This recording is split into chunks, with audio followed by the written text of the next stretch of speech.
ഉൽപ്പത്തി അധ്യായം 24. ഇസഹാക്കും റെബേക്കായും. അബ്രാഹത്തിന് പ്രായമേറെയായി. കർത്താവ് എല്ലാ കാര്യങ്ങളിലും അവനെ അനുഗ്രഹിച്ചു. അവൻ തൻ്റെ എല്ലാ വസ്തുക്കളുടെയും മേൽനോട്ടക്കാരനും തൻ്റെ ഭവനത്തിലെ ഏറ്റവും പ്രായം കൂടിയവനുമായ വേലക്കാരനെ വിളിച്ചു പറഞ്ഞു, നിന്റെ കൈ എൻ്റെ തുടയുടെ കീഴെ വയ്ക്കുക. ഞാൻ പാർക്കുന്ന ഈ നാട്ടിലെ കാനാന്യരുടെ പെൺമക്കളിൽ നിന്ന് എൻ്റെ മകന് ഭാര്യയെ തിരഞ്ഞെടുക്കുകയില്ലെന്ന് ആകാശത്തിൻ്റെയും ഭൂമിയുടെയും ദൈവമായ കർത്താവിൻ്റെ നാമത്തിൽ നിന്നെ കൊണ്ട് ഞാൻ സത്യം ചെയ്യിക്കും. എൻ്റെ നാട്ടിൽ എൻ്റെ ചാർച്ചക്കാരുടെ അടുക്കൽ പോയി അവരിൽ നിന്ന് എൻ്റെ മകൻ ഇസഹാക്കിന് ഭാര്യയെ കണ്ടുപിടിക്കണം. അപ്പോൾ ദാസൻ ചോദിച്ചു, ആ സ്ത്രീക്ക് എന്നോടുകൂടെ ഈ നാട്ടിലേക്ക് പോരാൻ ഇഷ്ടമില്ലെങ്കിലോ? അങ്ങ് വിട്ടുപോകുന്ന നാട്ടിലേക്ക് അങ്ങയുടെ മകനെ ഞാൻ കൊണ്ടുപോകണമോ? അബ്രാഹാം പറഞ്ഞു, എൻ്റെ മകനെ അങ്ങോട്ട് കൊണ്ടുപോകരുത്. എൻ്റെ പിതാവിൻ്റെ വീട്ടിൽ നിന്നും ചാർച്ചക്കാരിൽ നിന്നും എന്നെ പുറത്തു കൊണ്ടുവന്നവനും എന്നോട് സംസാരിച്ചവനും നിന്റെ സന്തതികൾക്ക് ഈ ഭൂമി ഞാൻ തരുമെന്ന് വാഗ്ദാനം ചെയ്തവനുമായ ആകാശത്തിൻ്റെ ദൈവമായ കർത്താവ് തൻ്റെ ദൂതനെ നിനക്ക് മുമ്പേ അയക്കും. നീ അവിടെ നിന്ന് എൻ്റെ മകന് ഒരു ഭാര്യയെ കണ്ടെത്തുകയും ചെയ്യും. എന്നാൽ ആ സ്ത്രീക്ക് നിന്നോടുകൂടെ പോരാൻ ഇഷ്ടമില്ലെങ്കിൽ എൻ്റെ ഈ ശബ്ദത്തിൽ നിന്ന് നീ വിമുക്തനാണ്. എൻ്റെ മകനെ അങ്ങോട്ട് തിരികെ കൊണ്ടുപോകരുതെന്ന് മാത്രം. തൻ്റെ യജമാനനായ അബ്രാഹത്തിൻ്റെ തുടയ്ക്ക് കീഴെ കൈവച്ച് ഭൃത്യൻ സത്യം ചെയ്തു. അനന്തരം ഭൃത്യൻ യജമാനിൻ്റെ ഒട്ടകങ്ങളിൽ 10 വിലപിടിപ്പുള്ള ധാരാളം വസ്തുക്കളുമായി പുറപ്പെട്ടു. അവൻ മെസൊപ്പൊട്ടാമിയയിൽ നാഹോറിൻ്റെ നഗരത്തിലെത്തി.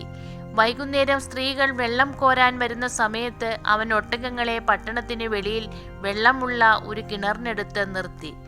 അനന്തരം അവൻ പ്രാർത്ഥിച്ചു, എൻ്റെ യജമാനനായ അബ്രാഹത്തിൻ്റെ ദൈവമായ കർത്താവേ, ഇന്നെൻ്റെ ദൗത്യം അങ്ങ് വിജയിപ്പിക്കണമേ.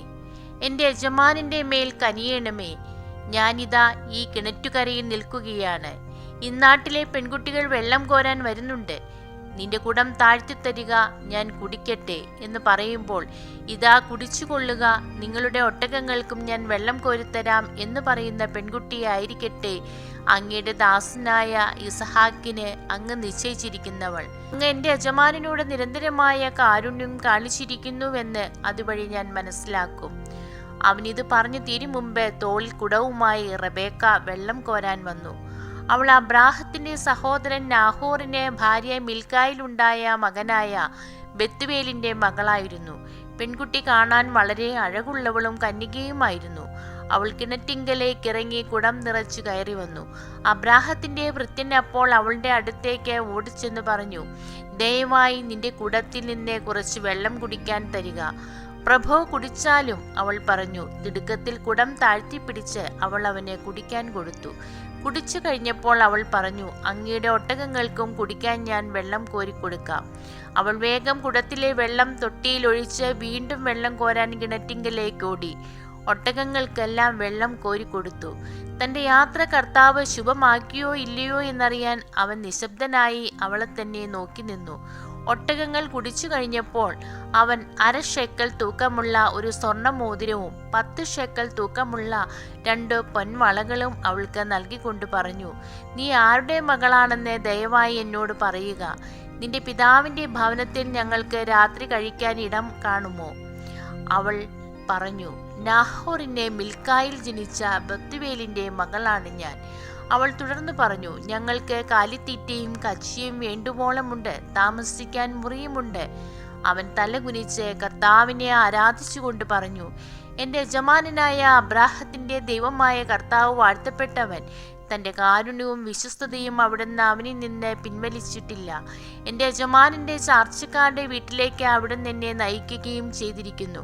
പെൺകുട്ടി ഓടിച്ചെന്ന് അമ്മയുടെ വീട്ടുകാരെ വിവരമറിയിച്ചു. റെബേക്കായ്ക്ക് ലാബാൻ എന്നു പേരുള്ള ഒരു സഹോദരനുണ്ടായിരുന്നു. അവൻ ഉടനെ കിണറ്റുകരയിൽ ആ മനുഷ്യൻ്റെ അടുത്തേക്ക് ഓടിച്ചെന്നു. മോതിരവും വളകളും സഹോദരിയുടെ കൈകളിൽ കാണുകയും ആ മനുഷ്യൻ ഇങ്ങനെ എന്നോട് സംസാരിച്ചു എന്ന് അവൾ പറഞ്ഞത് കേൾക്കുകയും ചെയ്തപ്പോൾ ലാബാൻ അവൻ്റെ അടുത്തേക്ക് ചെന്നു. അവൻ അപ്പോഴും കിണറ്റുകരയിൽ ഒട്ടകങ്ങളുടെ അടുത്ത് നിൽക്കുകയായിരുന്നു. ലാബാൻ പറഞ്ഞു, താമിനാൽ അനുഗ്രഹിക്കപ്പെട്ടവനെ, വരിക, എന്താണ് പുറത്തു നിൽക്കുന്നത്? ഞാൻ വീടും ഒട്ടകങ്ങൾക്കുള്ള സ്ഥലവും ഒരുക്കിയിട്ടുണ്ട്. അവൻ വീട്ടിലേക്ക് കയറി. ലാബാൻ ഒട്ടകങ്ങളുടെ ജീനി അഴിച്ചുമാറ്റി തീറ്റയും കച്ചിയും കൊടുത്തു. അവനും കൂടെ ഉണ്ടായിരുന്നവർക്കും കാൽ കഴുകാൻ വെള്ളവും കൊടുത്തു. അവർ അവന് ഭക്ഷണം വിളമ്പി. എന്നാൽ അവൻ പറഞ്ഞു, വന്ന കാര്യം പറയാതെ ഞാൻ ഭക്ഷണം കഴിക്കുകയില്ല. പറഞ്ഞുകൊള്ളുക. ലാബാൻ സമ്മതിച്ചു. അവൻ പറഞ്ഞു, ഞാൻ അബ്രാഹത്തിന്റെ ഭൃത്യനാണ്. കർത്താവ് എൻ്റെ യജമാനനെ സമൃദ്ധമായി അനുഗ്രഹിച്ചിരിക്കുന്നു. അവൻ സമ്പന്നനാണ്. ആടും മാടും പൊന്നും വെള്ളിയും വേലക്കാരും ഒട്ടകങ്ങളും കഴുതകളും അവിടുന്ന് അവന് കൊടുത്തിരിക്കുന്നു. യജമാനന്റെ ഭാര്യ സാറ വൃദ്ധിയായപ്പോൾ അവന് അവളിൽ ഒരു പുത്രൻ ജനിച്ചു. തനിക്കുള്ളതൊക്കെ യജമാനൻ അവനാണ് കൊടുത്തിരിക്കുന്നത്. എൻ്റെ യജമാനൻ എന്നെ കൊണ്ട് ഒരു സത്യം ചെയ്യിച്ചു. ഞാൻ പാർക്കുന്ന കാനാൻകാരുടെ നാട്ടിൽ നിന്ന് എൻ്റെ മകന് നീ ഒരു വധുവിനെ തിരഞ്ഞെടുക്കരുത്. മറിച്ച് നീ എൻ്റെ പിതാവിൻ്റെ നാട്ടിൽ എൻ്റെ ചാർച്ചക്കാരുടെ അടുത്ത് പോയി എൻ്റെ മകനെ ഒരു ഭാര്യയെ കണ്ടുപിടിക്കണം. ഞാൻ ചോദിച്ചു, ഒരു വേള ആ പെൺകുട്ടി എൻ്റെ കൂടെ വന്നില്ലെങ്കിലോ? അവൻ എന്നോട് പറഞ്ഞു, ഞാൻ സേവിക്കുന്ന കർത്താവ് നിന്റെ ദൂതനെ നിന്റെ മുൻപേ അയച്ച് നിന്റെ വഴി ശുഭമാക്കും. എൻ്റെ പിതാവിൻ്റെ വീട്ടിൽ നിന്ന്, എൻ്റെ ചാർച്ചക്കാരിൽ നിന്ന് നീ എൻ്റെ മകനെ ഒരു വധുവിനെ തിരഞ്ഞെടുക്കും. എൻ്റെ ചാർച്ചക്കാരുടെ അടുത്ത് ചെല്ലുമ്പോൾ പ്രതിജ്ഞയിൽ നിന്ന് നീ വിമുക്തനാകും. അവർ പെൺകുട്ടിയെ നിനക്ക് വിട്ടു തന്നില്ലെങ്കിൽ പ്രതിജ്ഞയിൽ നിന്ന് വിമുക്തനായിരിക്കും. ഞാൻ കിണറ്റുകരയിൽ വന്നപ്പോൾ ഇങ്ങനെ പ്രാർത്ഥിച്ചു, എൻ്റെ യജമാനനായ അബ്രാഹത്തിൻ്റെ ദൈവമായ കർത്താവേ, ഞാൻ ഇറങ്ങി പുറപ്പെട്ടിരിക്കുന്ന കാര്യം അങ്ങ് ഇപ്പോൾ ശുഭമാക്കണമേ.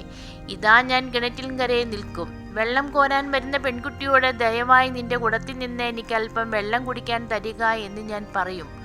അപ്പോൾ കുടിച്ചാലും അങ്ങയുടെ ഒട്ടകങ്ങൾക്കും ഞാൻ വെള്ളം കോരി തരാമല്ലോ എന്ന് പറയുന്ന പെൺകുട്ടിയാവട്ടെ എൻ്റെ യജമാനൻ്റെ മകന് അവിടുന്ന് കണ്ടുവച്ചിരിക്കുന്നവൾ. എൻ്റെ ഉള്ളിൽ ഞാനിത് പറഞ്ഞു തീരും മുമ്പേ തോളിൽ കുടവുമായി വെള്ളം കോരാൻ റെബേക്ക വന്നു. അവൾ ഇറങ്ങിച്ചെന്ന് വെള്ളം കോരി. ഞാൻ അവളോട് എനിക്ക് അല്പം കുടിക്കാൻ തരിക എന്ന് പറഞ്ഞു. അവൾ ഉടനെ കുടം തോളിൽ നിന്നിറക്കി ഇങ്ങനെ പറഞ്ഞു, കുടിച്ചാലും അങ്ങയുടെ ഒട്ടകങ്ങൾക്കും ഞാൻ കുടിക്കാൻ തരാം. ഞാൻ കുടിച്ചു. ഒട്ടകങ്ങൾക്കും അവൾ വെള്ളം കൊടുത്തു. അപ്പോൾ ഞാൻ അവളോട്, നീ ആരുടെ മകളാണ് എന്ന് ചോദിച്ചു. നാഹോറിന് മിൽക്കായിൽ ജനിച്ച ബത്തുവേലിന്റെ മകളാണ് ഞാൻ എന്ന് അവൾ പറഞ്ഞു. അപ്പോൾ ഞാൻ അവൾക്ക് മോതിരവും വളകളും കൊടുത്തു. അതിനുശേഷം എൻ്റെ യജമാനനായ അബ്രാഹത്തിന്റെ ദൈവമായ കർത്താവിനെ ഞാൻ താണുവണങ്ങി ആരാധിച്ചു. എൻ്റെ യജമാനന്റെ മകന് അവൻ്റെ സഹോദരന്റെ മകളെ വധുവായി തിരഞ്ഞെടുക്കുവാൻ എന്നെ നേർവഴിക്ക് നയിച്ച അവിടുത്തെ ഞാൻ സ്തുതിച്ചു. അതുകൊണ്ട് എൻ്റെ യജമാനനോട് നിങ്ങൾ കാരുണ്യത്തോടും വിശ്വസ്തയോടും കൂടി പെരുമാറുമെങ്കിൽ അത് പറയുക. മറിച്ചാണെങ്കിലും പറയുക, എനിക്ക് അതനുസരിച്ച് പ്രവർത്തിക്കാമല്ലോ. അപ്പോൾ ലാബാനും ബത്തുവേലും പറഞ്ഞു, ഇത് കർത്താവിൻ്റെ ഇഷ്ടമാണ്. ഇതിനെക്കുറിച്ച് ഗുണവും ദോഷവും ഞങ്ങൾക്ക് പറയാനില്ല. ഇതാ റെബേക്ക നിന്റെ മുമ്പിൽ നിൽക്കുന്നു. അവളെ കൊണ്ടുപോയിക്കൊള്ളുക. കർത്താവ് തിരുവുള്ളമായതുപോലെ അവൾ നിന്റെ യജമാനന്റെ മകന് ഭാര്യയായിരിക്കട്ടെ. ഈ വാക്കുകൾ കേട്ടപ്പോൾ അബ്രാഹത്തിന്റെ ഭൃത്യൻ താണുവീണ് കർത്താവിനെ ആരാധിച്ചു. അനന്തരം അവൻ പൊന്നും വെള്ളിയും കൊണ്ടുള്ള ആഭരണങ്ങളും വസ്ത്രങ്ങളും എടുത്ത് റെബേക്കായ്ക്ക് കൊടുത്തു. അവളുടെ സഹോദരനും അമ്മയ്ക്കും വിലപിടിപ്പുള്ള സമ്മാനങ്ങളും അവൻ കൊടുത്തു. അവനും കൂടെ ഉണ്ടായിരുന്നവരും ഭക്ഷിക്കുകയും പാനം ചെയ്യുകയും ആ രാത്രി അവിടെ ചെലവഴിക്കുകയും ചെയ്തു. പുലർച്ചയ്ക്ക് എഴുന്നേറ്റ് അവൻ പറഞ്ഞു, എൻ്റെ യജമാനന്റെ അടുത്തേക്ക് തിരിച്ചയക്കുക. അവളുടെ അമ്മയും സഹോദരനും പറഞ്ഞു, കുറച്ചു നാൾ കൂടി 10 ദിവസമെങ്കിലും അവൾ ഇവിടെ നിൽക്കട്ടെ, അത് കഴിഞ്ഞ് അവൾക്ക് പോകാം. അവൻ പറഞ്ഞു, എന്നെ താമസിപ്പിക്കരുത്. കർത്താവ് എൻ്റെ വഴി ശുഭമാക്കിയിരിക്കൊണ്ട് യജമാനന്റെ അടുക്കിലേക്ക് തിരിച്ചു പോകാൻ എന്നെ അനുവദിക്കുക. നമുക്ക് പെൺകുട്ടിയെ വിളിച്ചു ചോദിക്കാം എന്നവർ പറഞ്ഞു. അവർ റെബേക്കായെ വിളിച്ച്, നീ മനുഷ്യനോടു കൂടെ പോകുന്നുവോ എന്ന് ചോദിച്ചു. ഞാൻ പോകുന്നു എന്ന് അവൾ മറുപടി പറഞ്ഞു. അവർ അവരുടെ സഹോദരി റെബേക്കായെയും അവളുടെ തോഴിയെയും അബ്രാഹത്തിന്റെ ഭൃത്യനോടും അവന്റെ ആൾക്കാരോടും കൂടെ പറഞ്ഞയച്ചു. അവർ അവളെ ആശീർവദിച്ചു പറഞ്ഞു, നീ ഞങ്ങളുടെ സഹോദരിയാണ്. നീ 1000ങ്ങളുടെയും 10,000ങ്ങളുടെയും അമ്മയായി തീരുക. തങ്ങളെ വെറുക്കുന്നവരുടെ വാതിലുകൾ നിന്റെ സന്തതികൾ പിടിച്ചെടുക്കട്ടെ. റെബേക്കായും തോഴിമാരും ഒട്ടകപ്പുറത്ത് കയറി അവനെ അനുഗമിച്ചു. അങ്ങനെ റെബേക്കായുമായി ഭൃത്യൻ പുറപ്പെട്ടു. ആ ഇടയ്ക്ക് ഇസഹാക്ക് ബാർലഹായ് റോയിൽ നിന്ന് പോന്ന് നെഗബിൽ താമസിക്കുകയായിരുന്നു. ഒരു ദിവസം വൈകുന്നേരം അവൻ ചിന്താമഗ്നനായി വയലിലൂടെ നടക്കുകയായിരുന്നു. അവൻ തലപൊക്കി നോക്കിയപ്പോൾ ഒട്ടകങ്ങൾ വരുന്നത് കണ്ടു. റെബേക്കായും ശിരസ്സുയർത്തി നോക്കി. ഇസഹാക്കിനെ കണ്ടപ്പോൾ അവൾ ഒട്ടകപ്പുറത്തു നിന്ന് താഴെ ഇറങ്ങി. അവൾ ഭൃത്യനോട് ചോദിച്ചു, അങ്ങകലെ പാടത്തുകൂടി നമ്മുടെ നേരെ നടന്നു വരുന്ന മനുഷ്യൻ ആരാണ്? ഭൃത്യൻ പറഞ്ഞു, അവനാണ് എൻ്റെ യജമാനൻ. ഉടനെ അവൾ ശിരോവസ്ത്രം കൊണ്ട് മുഖം മൂടി. നടന്നതെല്ലാം ഭൃത്യൻ ഇസഹാക്കിനോട് പറഞ്ഞു. ഇസഹാക്ക് അവളെ തൻ്റെ അമ്മ സാറായുടെ കൂടാരത്തിലേക്ക് കൂട്ടിക്കൊണ്ടുപോയി. അവൻ അവളെ ഭാര്യയായി സ്വീകരിച്ചു. അവൻ അവളെ സ്നേഹിച്ചു. അങ്ങനെ അമ്മയുടെ വേർപാടിൽ ദുഃഖിച്ചിരുന്ന അവന് ആശ്വാസം ലഭിച്ചു. ദൈവമേ, സ്തുതി അങ്ങേക്ക് യോഗ്യമാകുന്നു.